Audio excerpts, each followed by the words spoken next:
Hi Year 9, just a short video to keep in touch. As you know, I left you some questions to be doing. I said I'd send you some answers. Probably going to do that in stages. Okay, so just in case you've lost the sheet, the questions are here for section A. That's to find the percentage of an amount. And with all these questions, thanks very much to accessmaths.co.uk, as that's where the questions are from.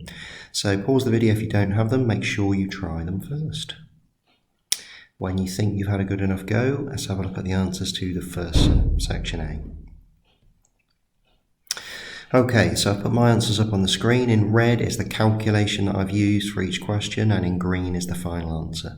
So in all of the first section, the fluency section, I'm using a multiplier. I've turned 10% to 0.1, I've turned 75% to 0.75. They should be clear for you. So make sure you mark yours.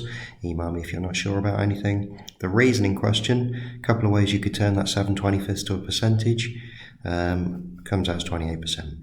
Okay, the last one. I'm not going to go through all of these. You can spend a long while doing this, trying to get as close as possible. Okay, so I've given you an example for the first part. See if you can get any closer than me, and make sure you try B to E as well. Okay, email me if there are any problems, and then we'll have a look at question set B. And again, make sure you pause and try these if you've lost your sheet before looking at answers. But this time we're trying to increase by a given percentage and find a percentage increase. So let's have a look at answers. Again, calculations are in red, final answers are in green. Increase £200 by 35%. Well, let's just make sure you're clear about where I've got this 1.35 from in my answer. I think if we increase our original 100% starting amount by 35%, we're looking for 135%. Now we know what 135% is as a decimal. We're going to divide by 100. It's 1.35. That's where that figure comes from.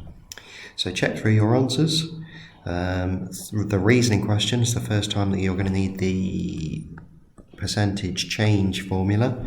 I found the actual change on the top of that fraction by 231 subtract 140, and it's the original amount that goes on the bottom. Okay, so check the formula that I've used for that, and I got 65%. Okay, problem solving one's a bit tougher. Right, I'll leave you to have a look, see if you can work out what I've done. And as always, get back to me, email, on my school email, if you've got any problems. Some people are doing that already. Well done to you. And see you next time.